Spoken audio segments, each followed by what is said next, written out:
రేవంత్ రెడ్డి గారు ఇప్పటిదాకా ఒక లెక్క, ఈ జోష్ చూస్తుంటే ఇక్కడి నుంచి మరొక లెక్క స్టార్ట్ అవుతుంది నీకు. ఎందుకంటే ఇక్కడికి వచ్చింది మామూలు పిల్లలు కాదు, ఉడుకు నెత్తురుతో ఊరకలెత్తే యువతరం ఇక్కడికి వచ్చింది. నెత్తురు మండే నవతరం ఇక్కడికి తరలి వచ్చింది. జంగ్ సైరన్ మోగించడానికి వచ్చిన మా యంగ్ జనరేషన్ కు హృదయపూర్వకంగా నమస్కారాలు.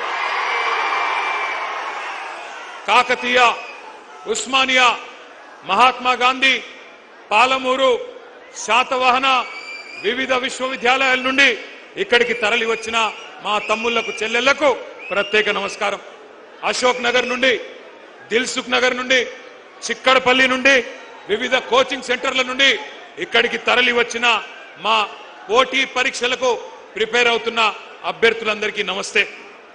పెద్దలు ఎప్పుడో చెప్పారు, యువశక్తి శివమెత్తితే పోరాటాలు పోటెత్తుతాయి, నవశక్తి విజృంభిస్తే విప్లవాలు విరబూస్తాయి, మీరు పిడికిలి బిగిస్తే పీఠాలే కదిలిపోతాయి, మీ గలాలు గర్జిస్తే కుర్చీలు కూలిపోతాయి. రేవంత్ రెడ్డి గారు గుర్తుపెట్టుకోండి, మీరు కదం దొక్కితే ఉద్యమాలు ఉప్పెనలైనాయి. గతంలో తెలంగాణ ఉద్యమం చూసినాం ఏ రకంగా. మరి తెలంగాణ ఉద్యమంలో యువత కలిసి వచ్చిన తర్వాత పెద్దలు కేసీఆర్ గారి నాయకత్వంలో ఏ రకంగా రాష్ట్రాన్ని సాధించుకున్నామో కూడా ప్రపంచం మొత్తం చూసింది. ఇవాళ ఎందుకు కలుసుకున్నాం ఇక్కడ, మనం ఎందుకు ఇంతమంది ఇక్కడికి వచ్చినాం, ఒక్కసారి గుర్తు చేయాల్సిన బాధ్యత మా అందరి మీద ఉన్నది.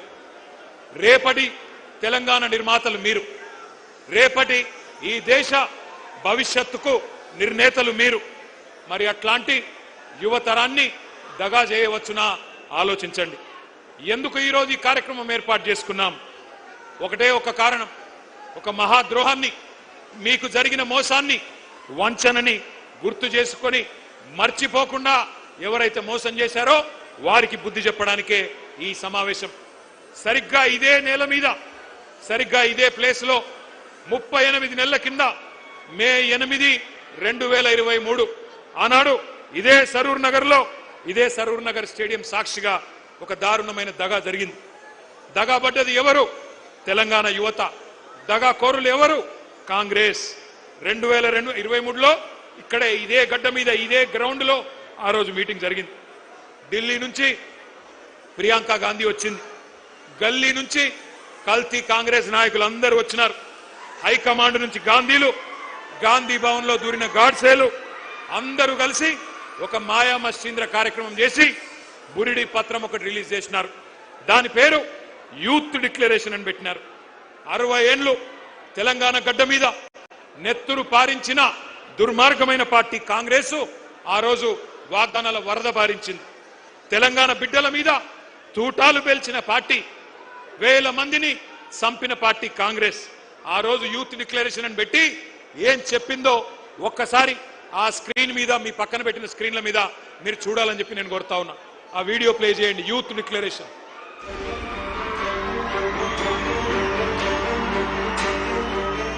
We have released a detailed job calendar for 2 lakh government jobs in the first year of our government. 2 lakh सरकारी पद जो आज खाली पड़े हैं, इनको 1 साल के अंदर हम भरना चाहते हैं और इसका पूरा प्रयास करेंगे। भर्ती के लिए हर साल एक जॉब कैलेंडर बनाया जाएगा। बेरोजगार युवाओं के लिए हर महीने 4000 रुपए बेरोजगारी भत्ता हम कह रहे हैं देंगे। शिक्षा प्राप्त कर रही 18 साल से ऊपर की लड़कियों को इलेक्ट्रिक स्कूटर मिलेगा। हाँ, ये मुझे भी पसंद है ये वाला। SC, ST, OBC, माइनॉरिटीज और EWS के जरूरतमंद बच्चों के लिए फीस का रीइंबर्समेंट किया जाएगा। అదే విధంగా విద్యా ఉపాధి అవకాశాలను మెరుగుపరిచేందుకు, వాళ్ళ సమస్యల్ని వినేందుకు యూత్ కమిషన్ ఏర్పాటు చేయడం జరుగుతుంది. ఇదే కాకుండా ఈ విద్యార్థి నిరుద్యోగ యువకులకు 10 లక్షల రూపాయల వరకు వడ్డీ లేని రుణాలనిచ్చే బాధ్యత రాష్ట్ర ప్రభుత్వం తీసుకుంటుంది. తెలంగాణ రాష్ట్ర ప్రభుత్వంలో రాయితీలు పొంది ఇతర రాష్ట్రాలకు సంబంధించిన ఉద్యోగాలు కల్పిస్తున్న పరిశ్రమలలో 75% స్థానిక నిరుద్యోగ యువకులకే ఉద్యోగ అవకాశాలు ఇచ్చే విధంగా చట్టాన్ని తీసుకొస్తాం.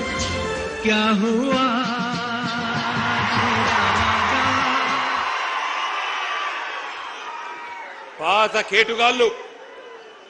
కేటుగాళ్ళు కొత్త డూప్లికేట్ గాళ్ళు ఇద్దరు కలిసి తెలంగాణ యువత మీద నకిలీ ప్రేమలు నటిస్తూ విసిరిన వల పేరే యూత్ డిక్లరేషన్. ఈ యూత్ డిక్లరేషన్ లో 24 హామీలు తెలంగాణ యువతకు కాంగ్రెస్ పార్టీ ఇచ్చింది. నేను అడుగుతా ఉన్నా, ఇక్కడికి వచ్చిన మా తమ్ముళ్లను, మా చెల్లెలను, ఒక్కటన్నా నెరవేరిందా? ఒక్కటన్నా నెరవేరిందా?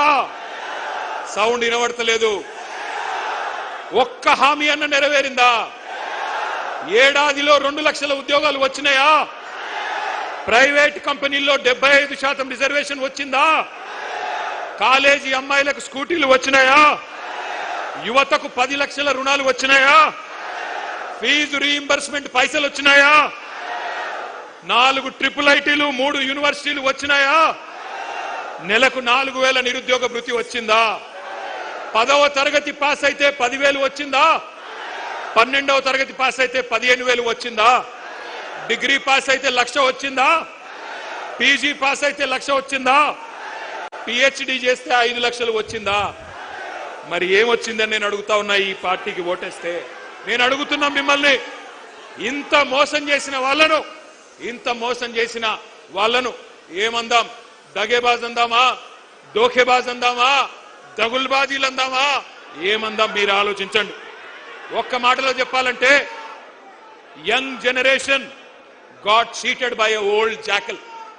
Young generation got cheated by a old jackal. ఒక జిత్తుల మారి ముసలి నక్క కాంగ్రెస్ యువజనాన్ని తెలివిగా చిత్తు చేసింది. ఒకనాడు మా జగిత్యాల అలిశెట్టి ప్రభాకర్ అనే ఒక మహాకవి, ఆయన అన్న ఒక మాట గుర్తొస్తున్నది వాళ్ళ ఉపన్యాసాలు వింటుంటే. ఆయన అన్నాడు, అలిశెట్టి ప్రభాకర్ గారు, ఒక నక్క ప్రమాణ స్వీకారం చేసిందట ఇంకెవ్వరిని మోసగించనని. ఒక పులి పశ్చాత్తాపం ప్రకటించిందట, తోటి జంతువులను నేను ఇంకా చంపనని. ఇవాళ వీళ్ళ మాటలు వింటుంటే 60 ఏళ్లు నెత్తురు రుచి మరిగిన కాంగ్రెస్ ఏ రకంగా మోసం చేసిందో ఒక్కసారి గుర్తు చేసుకోమని చెప్పి నేను కోరుతా ఉన్నా. కాంగ్రెస్ పార్టీ పుట్టు పూర్వోత్తరాలు మీకు తెలుసు. అన్ని తెలిసి కూడా చైతన్యవంతమైన మనం వాళ్ళ మోసపు వలలో పడ్డాం. కానీ ఈరోజు ఏం జరిగింది? కాంగ్రెస్ వాళ్ళకు అధికార పీఠం వచ్చింది, నిరుద్యోగులకు మాత్రం బలిపీఠం ఎక్కే పరిస్థితి వచ్చింది. 31 నెలలు అయిపోయింది, 32వ నెల నడుస్తా ఉంది. సడి లేదు, చప్పుడు లేదు.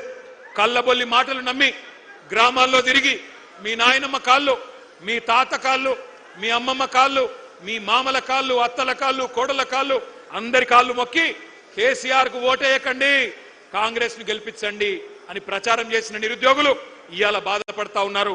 ఇప్పుడే ఆ తమ్ముళ్ళు మాట్లాడింది మీరు విన్నారు.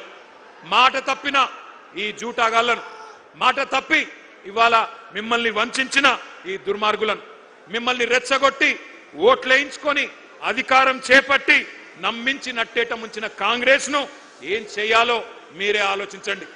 ముఖ్యమంత్రి మాటల్లో చెప్పాలంటే, రేవంత్ రెడ్డి మాటల్లో చెప్పాలంటే, బెల్ట్ ట్రీట్మెంట్ ఇద్దామా? లాగులో తొండలిడుద్దామా? గుడ్లు వీకి గోటీలాడదామా? ఏం చేద్దామో ఆలోచించండి. ఎందుకంటే ఒకటి మాత్రం పక్కా, ఒక్క మెసేజ్ పోవాలి పార్టీలకు, రాజకీయ పార్టీలకు, రాజకీయ నాయకులకు. యువతరంతో పెట్టుకుంటే కొన్ని తరాల పాటు పుట్టగతులు లేకుండా పోతారు అన్న సందేశం మాత్రం పోవాలి. అందుకే యూత్ డిక్లరేషన్ పేరుతో చీట్ చేసిన ప్రియాంక గాంధీకి, కాంగ్రెస్ పార్టీకి, రాహుల్ గాంధీకి, రేవంత్ రెడ్డికి మీరు డెత్ డిక్లరేషన్ రాయాలని చెప్పి నేను హృదయపూర్వకంగా మిమ్మల్ని కోరుతా ఉన్నా. వాళ్ళ సావు దెబ్బ కొడితేనే, వాళ్ళకు డెత్ డిక్లరేషన్ రాస్తేనే వాళ్ళకు సోయొస్తుంది, బుద్ధి వస్తుంది. ఒక్కసారి యాద్ చేసుకోండి ఎన్ని వేషాలు. ఇక్కడున్న లోకల్ కాంగ్రెస్, కల్తీ కాంగ్రెస్ వాళ్ళు చెప్తే నమ్ముతలేరని చెప్పి ఢిల్లీకి వెళ్ళి టూరిస్టులను తీసుకొచ్చిండ్రు. హైదరాబాద్కి, ఆ రోజు అశోక్ నగర్కి, ఢిల్లీకి వెళ్ళి అధిష్టాన పుత్రుడు రాహుల్ గాంధీ వచ్చిండు.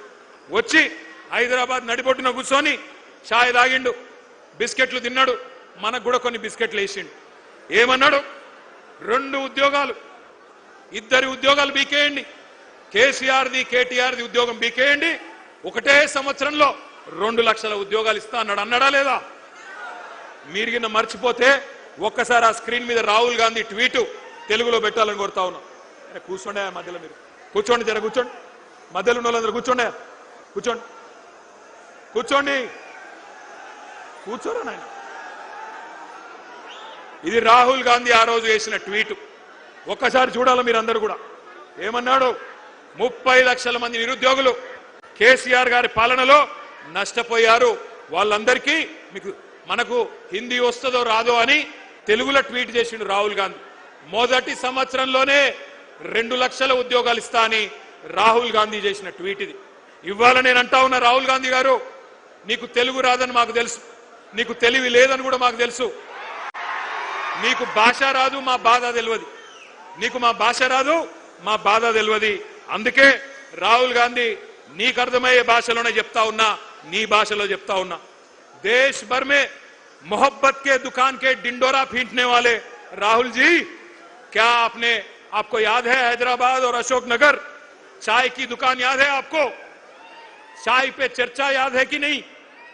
जहां आपने 3 साल पहले बेरोजगारों से झूठे कस्में आपने खाई, झूठे वादे किए, वहीं से जहां आपने एक तस्वीर लेके ट्विटर में डाल के हमारी युवा को बहकाया, तकदीर बदलने का वादा किया, जहां उन्होंने आपको पूरी तरह से तहे दिल से आपका शुक्रिया अदा किया।